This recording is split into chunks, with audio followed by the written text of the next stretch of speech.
Hi friends मु सोमनाथ आपण मानक पई आनिची गोटे सुंदर टॉपिक है गोटे बुद्धिमान व्यक्ति भी ता जीवन में कष्ट पाई थे केवल ये तीनोटी कारणरू आसंतु डेरी नक जानिबा से तीनोटी कारण कौन। प्रथमटी है गोटे मूर्ख शिष्य को उपदेश देवा, द्वितीयटी है गोटे दुष्ट बेबिचारिणी स्त्रीर भरण पोषण करवा, आ तृतीयटी है संपूर्ण धनहानि तथा दुखी व्यक्तिर व्यवहार आसुवा से ही बुद्धिमान मनीष भी ता जीवन में कष्ट पाए। प्रथम गोटे मूर्ख शिष्य को उपदेश देवा जहाँ निज गोड़े निजे कुड़ारी मारिबा सेवा। कारण गोटे मूर्ख शिष्य को तुम्हें जेते भल उपदेश दियो सी ताकू मंद उद्देश्य लगेब।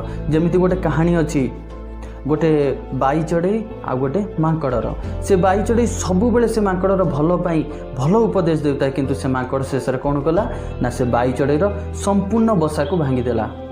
तार बुझीबा भूल थिला, सेतिपाई गोटे मूर्ख शिष्य को केबे हेले भी तुम्हें उपदेश दियो नाही। ठीक से परि द्वितीय है गोटे दुष्ट बेबिचारिणी स्त्री, ताकू तुम्हें जेते भल पाइबा जेते सम्मान जेते जहाँ किछि भी दियो से केबे हेले भी तुम परिवार को संभालिकी रखि परिबो नाही।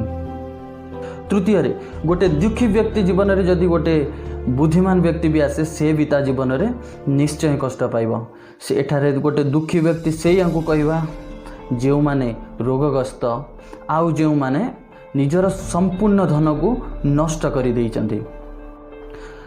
एठारे आमे सेई रोगी मानक दूरे रहिबा जो माने संक्रमित हुए तो आमे सेमानक संस्पर्श रे आसीबा द्वारा आमको भी संक्रमित होई पारे, सेतिपई सेमानक दूरे रहिबा आवश्यक। आउ रहिला धन नष्ट कर देइथिबा दुखी। आमे समस्ते जानिचंती दुखर अन्य नाम होउची असंतुष्टता। गोटे धन नष्ट कर देइथिबा व्यक्ति को तुम्हें जेते भी सहाय्य कर तार लक्ष्य सब बेले तुम धन उपर रहिबो, सेतिपई सेमानकठु भी दूरे रहिबा निहाती आवश्यक। सेतिपई गोटे बुद्धिमान व्यक्ति को यथा आवश्यक एही लोक मानकठारु निश्चय दूरे रहिबा। जदि ये वीडियो माध्यम रे आपन किछि शिखिबा को मिलुची कि तो आपण मानकु भल लागुची ताहले मो चैनल को निश्चय सब्सक्राइब करिवे, लाइक करिवे, आउ शेयर मध्य करिवे, जहा द्वारा अन्यर भी भल हेबो।